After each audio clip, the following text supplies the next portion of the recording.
Hello. Hello, నమస్తే అండి madam గారు. నమస్కారం అండి లక్ష్మి గారు. ఎవరి గురించి తెలుసుకోవాలనుకుంటున్నారు?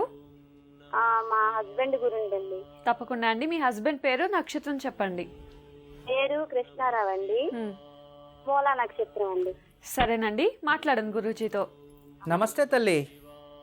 గురూజీ నమస్కారం అండి. గురూజీ నమస్తే అమ్మా. మీకు శతకోటి వందనాలు గురూజీ. మా ఆశీస్సులో ఉంటుంది తల్లి. మా హస్బెండ్ గురించి తెలుసుకుందాం అనుకుంటున్నాం గురూజీ. ఏం పని చేస్తారు మీ భర్త? అతను బిఎస్ఎన్ఎల్ చేస్తారు గురూజీ. ఓకే. సంతానం మీకు? ఇద్దరు పాపలు గురూజీ. మగపిల్లలు లేదు? మగపిల్లలు లేరు. ఎందుకంటే ఇక్కడ పంచస్థానం పుత్రస్థానం చూపిస్తుంది, బ్రహ్మహత్య దోషం చూపిస్తుంది తల్లి. పితృదోషం వచ్చింది మీ భర్తకు. అదే గురూజీ, మాకు ఆస్తి పరంగా ఉంది. అతను జాబ్ కూడా పర్మనెంట్ అవుతుందని అనుకుంటున్నాము, అవ్వలేదు గురూజీ. ఆస్తి పరంగా బాగుంది, ఆర్థిక పరంగా బాగోలేదు గురూజీ. అంటే ఖర్చు అయిపోతుంది. సరే తల్లి. ఎన్ని సంవత్సరాల నుంచి ఉద్యోగం చేస్తున్నారు? అతను ఇంచుమించు ఒక 15-16 సంవత్సరాలు అవుతుంది. మా మ్యారేజ్ అవ్వక నుండి చేస్తున్నారు గురూజీ. మాకు మ్యారేజ్ అయ్యి 14 సంవత్సరాలు అయింది. ఇంకా పర్మనెంట్ కాలేదు? అవ్వలేదు గురూజీ. దానికోసం వీళ్ళు ఒక్కరికే కాలేదా? వీళ్ళు తోడు ఇంకా 100 మంది ఉన్నారా ఇలాంటి వారు? ఉన్నారు గురూజీ, వాళ్ళకు కూడా అవ్వలేదు. సరే అమ్మా. మీ భర్త జాతకం అయితే చాలా బాగుంది తల్లి. కానీ జాతకంలో పితృదోషం వచ్చింది. ఈ పితృదోషం వల్ల ఇతని జీవితంలో ప్రతి కష్టానికి తగినట్టుగా ప్రతిఫలం ఉండదు. అది ఒకటే. ఎంత డబ్బు వచ్చినా ఇంట్లో ఉండదు.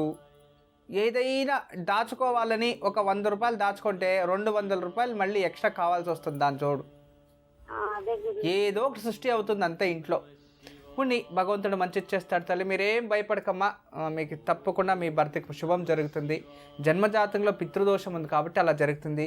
ఆదివారం రోజు ఆదిత్య హృదయం చదువుకొని ఉదయాన్నే నానబెట్టిన గోధుమలు గోమాతకు తినబెట్టి విష్ణు ఆలయంలో నెయ్యి దీపం వెలిగించాలి. ఆదివారం తర్వాత అమావాస్య రోజు మీ ఇంట్లో ఏదైతే వండింటారో దాంట్లో కాస్త నల్ల నువ్వులు కలిపి కాకలకు పెట్టమని చెప్పు. శనివారం రోజు గోమాతకి మినుములు ఉలవలు శనగలు తినబెట్టి 5 ప్రదక్షిణలు చేయాలి. ఇలా ఒక 16 వారాలు 11 అమావాస్యలు చేసుకుంటూ ఎప్పుడైనా నదీ తీరానికి వెళ్ళినప్పుడు మీ భర్త చేతిలో మోక్షనారాయణ బలి ఒకటి చేయించండి తల్లి. ఖచ్చితంగా పితృదోషం దూరమై మీ కుటుంబము ప్రశాంతంగా ఉంటుంది తల్లి. ఎప్పుడు మా ఆశీస్సులు ఉంటుందమ్మా. నమస్తే. లక్ష్మి గారు విన్నారు కదా, గురూజీ చెప్పింది పాటించండి, తప్పకుండా శుభం జరుగుతుంది. గురూజీ, మరి ఈనాటి యోగక్షేమం?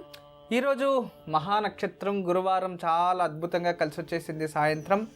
ఈరోజు చిన్న పరిహారం. ఎవరికైతే ఉద్యోగం లేదో, ఎవరికైతే ఉద్యోగంలో ప్రమోషన్ కావాలో, ఎవరికైతే ఉద్యోగంలో ప్రగతి కావాలో, ఉద్యోగం కావాలి అనేవారు ఇంట్లోనే కూర్చొని చక్కగా శనగలు నానబెట్టి కాస్త గురువు ఫోటో, దత్తాత్రేయ దక్షిణామూర్తి ఏదైనా గురువులది ఒక ఫోటో అక్కడ పెట్టి ఆ గురువు ముందు 5 విధాల పుష్పాలతో, అంటే పంచవిధా పుష్పము అంటాం, 5 రంగుల పుష్పాలు మనకు చక్కగా దొరుకుతాయి. ఏదేదో దొరుకుతాయి పుష్పాలు. 5 రంగుల పుష్పాలు ఇవ్వండి అంటే ఇస్తారు. లేదంటే 3 విధాల పుష్పాలు 2 పత్రలు తీసుకొని. నమస్కారం అండి రాజేశ్వరి గారు. నమస్కారం అండి. ఎవరి గురించి తెలుసుకోవాలనుకుంటున్నారు? మా బాబు గురించి.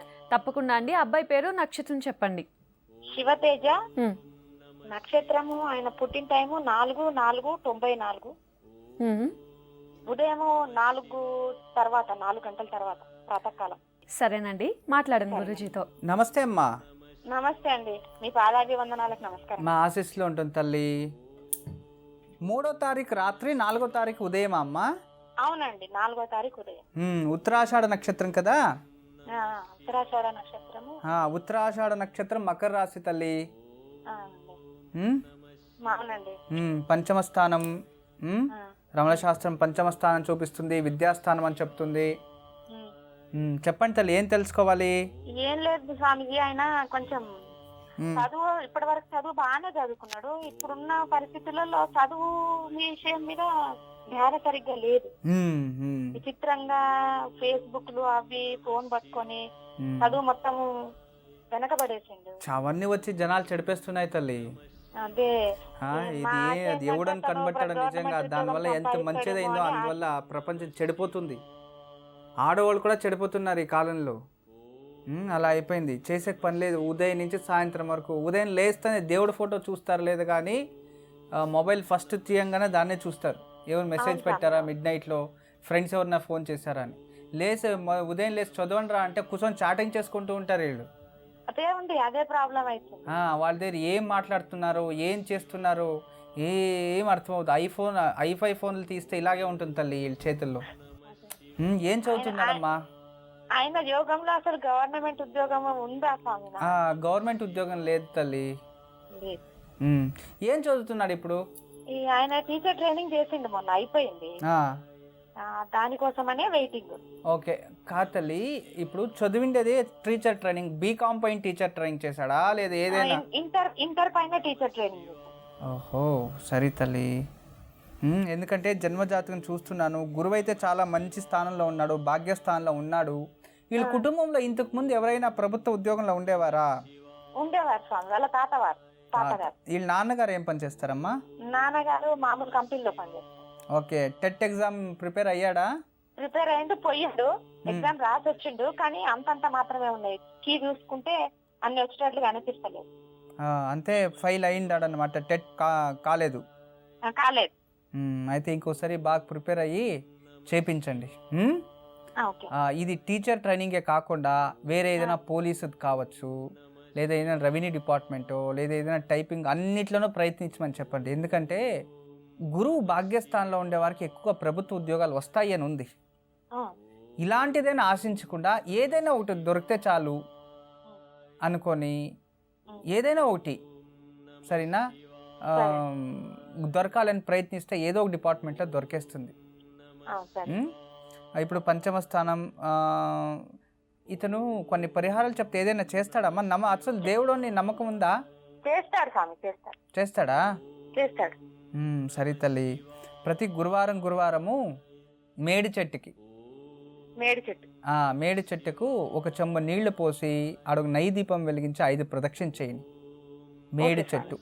మంగళవారం అర్క గిడ అంటే అర్క పుష్ప చెట్టు, తెల్ల జిల్లేడు చెట్టు, ఒక రాగి చెంబులో ఎర్ర నీళ్లు అంటే పసుపు నీళ్లు, దాంట్లో కొంచెం లేదా కుంకం కలిపి ఎర్రపు నీళ్ళు తీసుకెళ్ళి ఆ చెట్టుకు పోసేసి 5 ప్రదక్షిణలు. ఈ 16 వారాలు చక్కగా చేసుకుంటూ ఉదయం రోజు ఉదయాన్నే హనుమాన్ చాలీసా, రాత్రి గురుపాదుక స్తోత్రం, అలా 45 రోజులు చదువుకొని ఈసారి చక్కగా ఎగ్జామ్కి ఇదైతే టెట్ పాస్ చేయగలడు. ముందుకు మంచి యోగం వస్తుంది తల్లి, మంచి ఉద్యోగం వస్తుంది, జీవితము బాగుంటుంది. ఇంతే చేపించండి, తప్పకుండా శుభం జరుగుతుందమ్మా. ఎప్పుడు మా ఆశీస్సులుంటాయి తల్లి. నమస్తే. రాజేశ్వరి గారు విన్నారు కదా, గురూజీ చెప్పింది పాటించండి, తప్పకుండా శుభం జరుగుతుంది. గురూజీ మంచి విషయాలు తెలియజేస్తున్నారు. అంటే మంచి విచారాలంటే ఇక్కడ మనం ఏం చెప్తున్నామంటే ఎప్పుడు జ్ఞానవంతులు ఇతరులని దూషించరాదు. ఎందుకంటే ఇవన్నీ ఎందుకు వచ్చాయంటే కల్మషం గురించి వచ్చాము. అక్కడ వేదాలు పురాణాలు అన్నీ ఎన్నో కథలు వచ్చేసాయి. నేనేం చెప్తానంటే మనము శాస్త్రాల్ని నిందించడానికి మనం ఎవరు? అవును కదా, పాతకాలంలో పెద్దవారు ఏదేదో సృష్టి చేసుకొని వచ్చారు, మనం నమ్ముతున్నాం. అవును కదా, అలాగే వాళ్ళ సంప్రదాయాలు, వాళ్ళ శాస్త్రాలు, వాళ్ళ జ్యోతిషం వాళ్ళు నమ్ముతున్నారు, వాళ్ళ ఇష్టం. మనం దాన్ని దూషణ చేయకూడదు. ఇతడు ఈ ధర్మం గొప్ప, ఈ ధర్మం మిన్న అని ఎవడు మంచివాడు దూషించడు. అతని ధర్మం గురించి అతను పొగడుకోవాలి, కానీ ఇతని ధర్మం గురించి నీచిగా మాట్లాడమని ఏ ధర్మ గురువులు మనకు చెప్పించరు కదా. మనకి ఎవరైనా గురువు చెప్పిస్తాడా? చెప్పించడు. అయితే మనం ఎందుకు అలా మాట్లాడుతున్నాము? అలా మాట్లాడుతున్నామంటే మనమే నీచలు, మనమే అల్పులు అని అర్థం. వాడు తప్పు చేస్తున్నాడు, వాడిని సరిదిద్దాలి అని బుద్ధి చెప్పాలి, కానీ వాడు తప్పు చేశాడు, వాడు చెడ్డోడు అని మనం తిట్టరాదు. మంచి వ్యక్తి ఎప్పుడు అలాగే ఆలోచిస్తాడు, చెడు వ్యక్తి అయితే ఇంకొక రకంగా ఆలోచిస్తాడు. గొప్ప వ్యక్తులే అందరూ మంచి ఎడ్యుకేషన్ చదువుకున్నవారు, అన్నీ చక్కగా అయినవారు, ఇలా వాళ్ళంతా. ఎందుకంటే నేను ఎగ్జాంపుల్ అప్పుడే ఏదో మాట్లాడుతూ వచ్చాను, ఒక 3 days 4 days బ్యాక్ మనము గురువారం రోజు స్టార్ట్ చేసాము ఇది.